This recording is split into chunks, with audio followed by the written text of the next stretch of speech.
আসসালামু আলাইকুম, আমি এস এম আরাফাত ফেরদৌস, পড়াশোনা করতেছি ঢাকা মেডিকেল কলেজে। তো আজকে হলো একটা খুব গুরুত্বপূর্ণ টপিক নিয়ে কথা বলবো, সেটা হলো যে মেডিকেলের ইংলিশে কীভাবে ভালো করা যায়।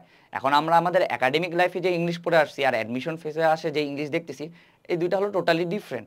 সো একজন অ্যাভারেজ স্টুডেন্ট অথবা বিলো অ্যাভারেজ স্টুডেন্টের জন্য মেডিকেলের ইংলিশ হলো একটা ভয়ের নাম বলতে গেলে।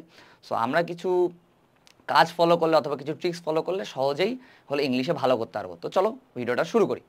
তো প্রথমে আমি লিখছি যে কোয়েশ্চেন ব্যাংক অ্যানালাইসিস করা। কোয়েশ্চেন ব্যাংক অ্যানালাইসিস মানে কি? তুমি দেখবা যে মেডিকেল ভর্তি পরীক্ষায় ইংলিশের কিছু টপিক থেকে বিগত বছরে বারবার প্রশ্ন আসে, এগুলো থেকে আসতেই থাকে। প্রায় 85 to 95% কোয়েশ্চেন এই সেম টপিক থেকেই বারবার রিপিট আসে। এখন আমি কয়েকটা টপিকের নাম বলছি, তোমরা চাইলে নোট ডাউন করে নিতে পারো, যেগুলো মেডিকেল ভর্তি পরীক্ষার জন্য সব থেকে গুরুত্বপূর্ণ। প্রথম হলো পার্টস অফ স্পিচ, তারপর হলো identification of parts of speech, identification of phrase and clause, তারপর হলো সেন্টেন্স কারেকশন, তারপর synonym antonym, appropriate preposition, subject verb agreement, tense, voice, তারপর হলো রাইট ফর্ম অফ ভার্বস, তারপর হলো নাম্বার, জেন্ডার, আর্টিকেল, তারপর হলো স্পেলিং, তারপর হলো ট্রান্সলেশন, প্রভাব, ফ্রেজ অ্যান্ড ইডিয়মস। এগুলো থেকে বিগত বছরের প্রশ্ন বারবার রিপিট হয়, এগুলো থেকে বলতে গেলে 85 to 95% প্রশ্ন কমন হয়।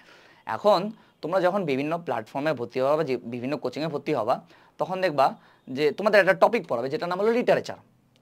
আচ্ছা যাই হোক, না লিখি, লিটারেচার। এই লিটারেচার টপিকটা বলতে গেলে মেডিকেল ভর্তি পরীক্ষায় 2-3 বার প্রশ্ন আসছে, এটা কিন্তু খুব হার্ড একটা টপিক। এখন তুমি যদি identification of parts of speech না পারি অথবা আইডেন্টিফিকেশন অফ পার্টস অফ স্পিচে তুমি 100% দক্ষতা না আনি লিটারেচার পড়তে যাও, তাহলে কিন্তু এটা বোকামি হবে। সো তোমার কাজ কি, কোয়েশ্চেন ব্যাংক অ্যানালাইসিস করে গুরুত্বপূর্ণ টপিকগুলো ভালোভাবে সিলেক্ট করা অ্যান্ড দেন ওগুলোর উপর 100% এফিসিয়েন্সি আনা। এখন তুমি যদি আরেকটু ভালোভাবে কোয়েশ্চেন ব্যাংক অ্যানালাইসিসের আরেকটা আমি ভালো একটা দিক বলি, তুমি যদি আরেকটু ভালোভাবে কোয়েশ্চেন ব্যাংক অ্যানালাইসিস করো, দেখবা যে এই যে পার্টস অফ স্পিচ যে পার্টস অফ স্পিচ যে নামটা বললাম, যে অংশটুকু আছে, ওটার মধ্যে ভার পার্টটা একটু বেশি গুরুত্বপূর্ণ, এখান থেকে বিগত বছরে বেশি প্রশ্ন আসছে। সো তুমি যদি কোয়েশ্চেন ব্যাংক অ্যানালাইসিস করো, তাহলে দেখবা যে তোমার জন্য ইংলিশ প্রিপারেশন নেওয়াটা অনেক ইজি হয়ে গেছে। সো এটা হলো তোমার প্রথম দায়িত্ব। আর এখন ইংলিশের বাইরে একটা কথা বলি, এটা আমি আসলে কমেন্টে পাইছিলাম যে ভাইয়া মেডিকেলে তো কখনোই কোয়েশ্চেন রিপিট হয় না, তাহলে আপনি কোয়েশ্চেন ব্যাংক পড়তে বলেন কেন? কথা হচ্ছে, কোয়েশ্চেন ব্যাংক মুখস্থ করতে আমি বলি না, আমি বলি সব ভর্তি পরীক্ষার ক্ষেত্রে যে কোয়েশ্চেন ব্যাংক অ্যানালাইসিস করা। কোয়েশ্চেন ব্যাংক অ্যানালাইসিস মানে কি? কোয়েশ্চেন ব্যাংক অ্যানালাইসিস মানে তোমাকে বোঝা যে কোনখান থেকে প্রশ্ন আসছে, ফিউচারেও কোন জায়গাগুলো গুরুত্বপূর্ণ মেডিকেল ভর্তি পরীক্ষার জন্য। উদাহরণ দিই একটা, যেমন ধরো বিগত বছরে মেডিকেল ভর্তি পরীক্ষায় একটা প্রশ্ন আসছিল যে সেরোটোনিন ক্ষরণ করে কে?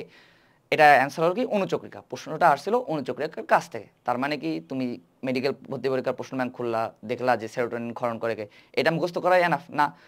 বা অনুচক্রিকার কাজগুলোই মুখস্থ করা এনাফ না। এটা দেখে তোমাকে বুঝতে হবে যে অন্যান্য যে রক্তকণিকা আছে, অর্থাৎ লোহিত রক্তকণিকা এবং শ্বেত রক্তকণিকা, এগুলোর কাজগুলো আমাকে ঝাড়া মুখস্থ করতে হবে। একবার যেহেতু অনুচক্রিকার কাছ থেকে আসছে, ইন ফিউচার হয়তো লোহিত রক্তকণিকা অথবা শ্বেত রক্তকণিকার কাজগুলো থেকে আসতে পারে। সো আমরা এগুলো মুখস্থ করবো। এটা হলো কোয়েশ্চেন ব্যাংক অ্যানালাইসিস করা। আরেকটা জিনিস বলাই, উদ্ভিদ বিজ্ঞানের ক্ষেত্রে, বায়োলজির ক্ষেত্রে আবার কোয়েশ্চেন ব্যাংক অ্যানালাইসিস একটু বেশি কাজ করে। ফিজিক্স কেমিস্ট্রিতে লাস্ট কয়েক বছর ধরে অনুশীলনী থেকে আসতেছে, কেন জানি, আই ডোন্ট নো। সো বায়োলজির ক্ষেত্রে দেখবা যে উদ্ভিদ বিজ্ঞান অংশটুকু আছে, এখানে অনেকগুলো গণ, অনেকগুলো প্রজাতি, ধরো যে সারা পৃথিবীতে নগ্নবীজের এতগুলো গণ আছে, সারা পৃথিবীতে নগ্নবীজি উদ্ভিদের এতগুলো প্রজাতি পাওয়া যায়, অনেক গণ, অনেক প্রজাতির সংখ্যা, ব্রায়োফাইটার, টেরোফাইটার, গণ আর প্রজাতির সংখ্যা হাবিজাবি অনেক তথ্য। সো একজন অ্যাভারেজ স্টুডেন্টের পক্ষে আসলে এতগুলো সংখ্যাভিত্তিক তথ্য প্রিসাইসলি মনে রাখা আসলে পসিবল না। কিন্তু তুমি যদি কোয়েশ্চেন ব্যাংক অ্যানালাইসিস করো, তাহলে দেখবা যে শুধুমাত্র বাংলাদেশ, এই বাংলাদেশ রিলেটেড হলো তোমার প্রজাতির সংখ্যাগুলো আসছে। উদাহরণস্বরূপ বলি, যেমন মেডিকেল ভর্তি পরীক্ষায় প্রথমে আসছিল যে বাংলাদেশে কয় প্রজাতির বাস জন্মে, অ্যান্সার হলো 20। এরপর এবার কি আসলো, যে বাংলাদেশে কয় প্রজাতির নগ্নবীজি উদ্ভিদ জন্মে। সো তুমি যখন এই প্রশ্নগুলো দেখলা, তখন তোমার মাথায় কি আসতে হবে যে আচ্ছা ঠিক আছে, সারা বিশ্বে কয়টা পাওয়া যায়, সারা বিশ্বে কয়টা গণ পাওয়া যায় অথবা প্রজাতি পাওয়া যায়, এগুলো যদি আমি মুখস্থ রাখতে না পারি, আমার কাজ হলো কি, যে বাংলাদেশে কয়টা প্রজাতি পাওয়া যায় এটা হলো খেয়াল রাখা। কারণ এরপরে আবার যদি প্রশ্ন আসে, তাহলে হয়তোবা বাংলাদেশের প্রজাতির সংখ্যা থেকে প্রশ্ন আসতে পারে। এইটাই হলো কোয়েশ্চেন ব্যাংক অ্যানালাইসিস, আর এইটাই হলো এরিয়া মার্কিং। তো এই জন্য আমি বলবো যে আমার এই বায়োলজি এরিয়া মার্কিং কোর্সটা নিতে পারো, 500 টাকায় অনেক কম, অ্যান্ড এখানে কোনো অপ্রয়োজনীয় কথা নাই। আর আমি এইটুকু অ্যানসার করতে পারবো, 500 টাকা নিলে তোমাদের কোনো রিগ্রেট হবে না। এটা অ্যাভারেজ স্টুডেন্ট অথবা বিলো অ্যাভারেজ স্টুডেন্টের জন্য অনেক কাজে দিবে, ঠিক আছে? আর আমি যেগুলো কথা বলি, আই ডোন্ট নো মনে হয় অন্য কোনো প্ল্যাটফর্ম এভাবে বলে কি না, বাট এখানে এলো আরও কোয়েশ্চেন ব্যাংক অ্যানালাইসিস করে, ডিপলি অ্যানালাইসিস করে, যা যা বলার দরকার, যা যা পড়া দরকার, আমি সব এখানে হলো পড়াইছি। সো তোমরা চাইলে এটা নিতে পারো। এরপর আসে হলো মোর ফোকাস অন গ্রামার পার্ট। এখন এটা কেন বললাম, দেখো মেডিকেল ভর্তি পরীক্ষায় 2 টাইপের ইংলিশ প্রশ্ন হয়, একটা হলো গ্রামার পার্ট আর একটা হলো ভোকাবুলারি পার্ট। এখন গ্রামার পার্ট মানে হলো সোজা বাংলা ভাষায় যেগুলো হলো তোমাকে বুঝে বুঝে দেখাইতে হবে। এখন ভোকাবুলারি পার্ট মানে কি, যেটা হলো সোজা বাংলা ভাষায় তোমাকে মুখস্থ করে দেখাইতে হবে। একজন অ্যাভারেজ স্টুডেন্ট অথবা বিলো অ্যাভারেজ স্টুডেন্টের পক্ষে ভোকাবুলারি পার্টে ভালো করা তুলনামূলক কঠিন, কিন্তু গ্রামার পার্ট যেটা আছে এই পার্টের ভালো করা তুলনামূলক সোজা। অ্যান্ড এই পার্টটা থেকে প্রতি বছর ধরো যে 7 থেকে 9টা প্রশ্ন থাকে, অ্যান্ড তুমি যদি এতটুকু এনশোর করতে পারো যে আমি গ্রামার পার্ট থেকে যেই প্রশ্নই দেখ আমি পারবো, অর্থাৎ বুঝে বুঝে যেই প্রশ্নগুলো অ্যান্সার করতে হবে ইংলিশে আমি সবগুলো পারবো, তাহলে কিন্তু তোমার ভালো করা অনেকটা ইজি হয়ে যায়। এখন তাহলে গ্রামার পার্টে আমরা কীভাবে ভালো করবো এটা বলে দিচ্ছি। প্র্যাকটিস, মোর প্র্যাকটিস। তুমি যে কোনো একটা বই নাও, বই খুলো, রুলস দেখো, নিজে নিজে প্র্যাকটিস করো, বারবার প্র্যাকটিস করো। বারবার প্র্যাকটিস করলে কি হবে যে তোমার গ্রামার পার্টটা আস্তে আস্তে অ্যাকুরেসি বাড়বে। ভুলগুলো দেখো কী কী ভুল করছো। সো আমরা বলবো যে গ্রামার যে পার্টটা আছে এটাতে বেশি ফোকাস করতে, কারণ আমি নিজেও এটাতে ফোকাস করছিলাম অ্যান্ড এটাতে আসলেই লাভ আছে। অ্যান্ড এবার আসি ভোকাবুলারি পার্ট। ভোকাবুলারি পার্টটা হলো তুলনামূলক কঠিন, অর্থাৎ যেগুলো হলো মুখস্থ করতে হয়, যেমন সিনোনিম, অ্যান্টোনিম, তারপর হলো ধরো যে অ্যাপ্রোপ্রিয়েট প্রিপোজিশন, এগুলো যেগুলো আছে এইগুলোতে একদম সম্পূর্ণ মুখস্থ করে যাইতে হয়। এগুলোতে বুঝাবুঝি জিনিস বলতে গেলে নাই বললেই চলে। তো এগুলোতে কীভাবে ভালো করবো এটারও টিপস বলে দিচ্ছি। তুমি দিনের একটা নির্দিষ্ট টাইম বা দিনের যে কোনো একটা টাইমে বা যখন হলো যেই প্ল্যাটফর্মে রুটিনে ফলো করো, যখন হলো তোমাকে ভোকাবুলারি পার্টটা দিবে, তুমি পড়াটা করলা ওই সময়, পরের দিন সকালবেলা ঘুম থেকে উঠে ভোকাবুলারি পার্টটার উপর একবার চোখ বলো, দেখবা যে অনেক সোজা হয়ে যাবে ভোকাবুলারি পার্টগুলো মুখস্থ করা। আচ্ছা, এরপরে আসি, এরপর হলো লাইভ ক্লাস ফ্যান্টাসিতে না ভোগা। এখন যখন এখন হলো তোমার বিভিন্ন অনলাইন প্ল্যাটফর্মে ভাইয়ারা হলো ইংলিশ জিকের কোর্স ছাড়তেছে, লাইভ ক্লাস ছাড়তেছে। সো আনডাউটেডলি ভাইয়ারা অনেক ভালো ক্লাস করে, নিঃসন্দেহে, এখানে কোনো ডাউট নাই, অনেক ভালো ক্লাস করে আর অনেক ভালো বুঝায়। বাট একটা জিনিস দেখবা যে তুমি টোটাল 2 ঘন্টা ভাইয়ারা যে লাইভ ক্লাস করায়, তোমরা টোটাল 2 ঘন্টা এখানে কনসেন্ট্রেশন রাখো না। অ্যান্ড ভাইয়ারা ধরো যে বুঝায় অ্যান্ড তারা ধরো যে সর্বোচ্চ 60 থেকে 70টা এমসিকিউ সলভ করায়। এখন নিজে সলভ করা আর অপরজন সলভ করায় দেওয়া এটার মধ্যে কিন্তু আকাশ পাতাল তফাৎ আছে। আর আমরা লাইভ ক্লাস ফ্যান্টাসি বলতে কি বুঝি, আমরা ভাবি যে ভাইয়া হলো আমাদের 2 ঘন্টা ধরে লাইভ ক্লাস করাইলো, তার মানে আমি তো হলো ইংলিশ 2 ঘন্টা পড়ছি, বাট আলটিমেট আউটকাম কিন্তু জিরো, তুমি 2 ঘন্টা ইংলিশ পড়ো নাই। কথা হচ্ছে লাইভ ক্লাস করো, কোনো সমস্যা নেই, ভাইয়ারা ভালো পড়ে, তুমি করতে পারো, বাট তোমাকে নিজে প্র্যাকটিস করতে হবে। অর্থাৎ লাইভ ক্লাস ফ্যান্টাসিতে ভোগা যাবে না, তুমি নিজে প্র্যাকটিস করো। ইভেন আমি তোমাকে একটা জিনিস এনশোর করতেছি, ভাইয়ারা যেই টাইমে যে কয়টা এমসিকিউ সলভ করায়, তুমি একবার নিজে বসো তো বইটা নিয়ে, তুমি কয়টা সলভ করতে পারো, নিজের ভুলগুলো আইডেন্টিফাই করো। সো লাইভ ক্লাস ফ্যান্টাসিতে ভোগা যাবে না, তোমরা করো সমস্যা নেই, বাট নিজে নিজে প্র্যাকটিস করো, নিজের ভুলগুলো আইডেন্টিফাই করো। এরপর আসে হলো মোটা মোটা বই ফলো করা। এখন আমরা হলো সবসময় হলো টপ নচ স্টুডেন্টসদের ফলো করতে চাই, অর্থাৎ ডিএমসি, এসএসএমসি, এইচএসএমসির ভাইয়া যারা আছে, অর্থাৎ ঢাকা মেডিকেল, সোহরাওয়ার্দী মেডিকেল, সলিমুল্লাহ মেডিকেলের যে ভাইয়ারা আছে, এরা কী কী ফলো করছে আমরা ওগুলো ফলো করতে চাই। এরা হলো টপ নচ স্টুডেন্ট, কিন্তু একজন অ্যাভারেজ স্টুডেন্টের তো আসলে এদের মতন ক্যালিবার নাই, হয়তো অনেক চেষ্টা করার পর অনেকে যাইতে পারে, আবার অনেকে যাইতে পারে না। সো এরা হলো বা অন্যান্য প্ল্যাটফর্মে ভাইয়ারা এত মোটা মোটা বই ইংলিশের জন্য সাজেস্ট করবে যে এত বড় বই বাবা তুই ইংলিশের জন্য পড়, যেখানে সিনোনিম অ্যান্টোনিমে আছে 2000টার মতো। একটা অ্যাভারেজ স্টুডেন্টের পক্ষে কিন্তু মানে এত মোটা মোটা বই পুরা শেষ করা পসিবল না, ইভেন যদি শেষও করে তাও কিন্তু তোমার বলে মনে রাখা হলো পসিবল না।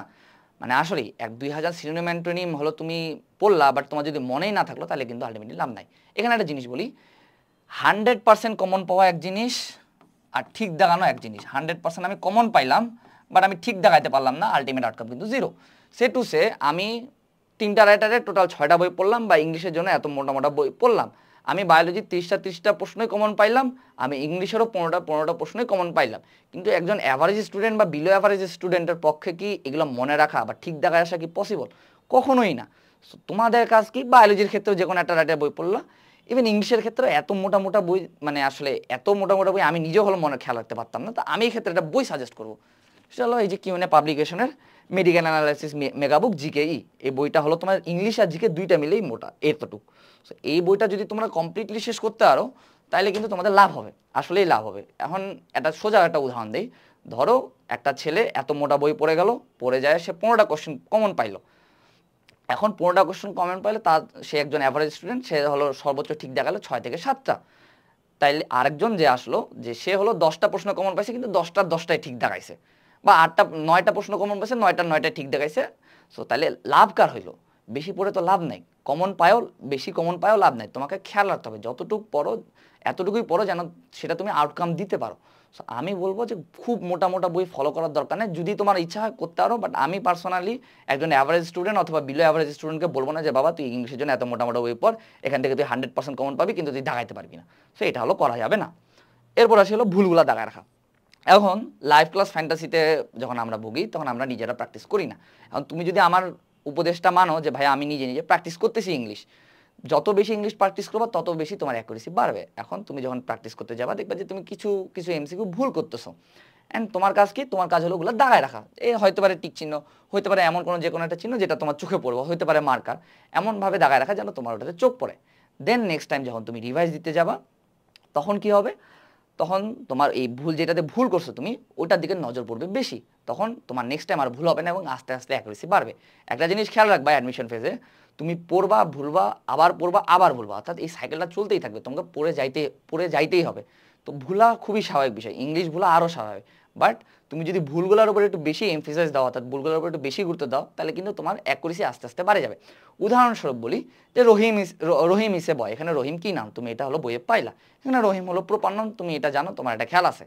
এখন পরীক্ষার আগের রাতে তুমি তো রিভাইজ দিতে বা আর আবার যখন রিভাইজ দিতে যাবা তখন যদি তুমি সেম গুরুত্ব দিয়ে ওই রহিম ইসে প্রপার নাম এটা খেয়াল রাখো, তাহলে তো মানে লাভ কিছু হবে না, এটা তো মানে এমনিতে খেয়াল রাখবে। সব ভুলগুলো আইডেন্টিফাই করা, কঠিন প্রশ্নগুলো আইডেন্টিফাই করা, অ্যান্ড ওগুলো দাগায় রাখা, পরীক্ষা দিতে যাওয়ার আগে রাতে ওগুলাও দেখা, অ্যান্ড ওগুলোর উপর বেশি গুরুত্ব দিয়ে অ্যাকুরেসি বানানো। এছাড়া আমি আমার একটা ট্রিক্স বলি, আমি যেহেতু মানে সত্যি কথা আমি ইংলিশে অনেক দুর্বল ছিলাম, বাট আমি এখানে একটা ট্রিক্স ফলো করছিলাম, সেটা হলো more and more practice, but সাথে আরেকটা কাজ করছিলাম, সেটা হলো দিন নির্দিষ্ট 1 ঘন্টা টাইম রাখছিলাম। অর্থাৎ আমি যদি সারাদিন বায়োলজি পড়ি তাহলে বায়োলজি পড়লাম, সারাদিন যদি আমি ইংলিশ পড়ি তা আমি ওই 1 ঘন্টা ইংলিশে পড়লাম। আমার টাইমটা ছিল রাত 10টা থেকে 11টা। তুমি তোমার পছন্দ মতন টাইম চুজ করো যে আমি এই দিনে 1 ঘন্টা যাই হোক না কেন আমি প্রতিদিন এই 1 ঘন্টা ইংলিশ পড়বো। তুমি দেখবা আস্তে আস্তে যত বেশি প্র্যাকটিস করবা তত বেশি হলো তোমার ইংলিশে অ্যাকুরেসি বাড়বে। সো আমি এটা পার্সোনালি সাজেস্ট করবো যারা ইংলিশে টোটালি অনেক দুর্বল তারা প্রতিদিন দিনে 1 ঘন্টা বা ধরো যে 30 মিনিটও নিজের জন্য রাখবা যে এই টাইমটুকু আমি নিজে নিজে ইংলিশ পড়বো। তো ঠিক আছে, আর একটা জিনিস বলি, এই অ্যাডমিশন টাইমে একটা লাইন মনে রাখবা যে পড়াটা ম্যান্ডেটরি না, পড়তে বসাটা ম্যান্ডেটরি।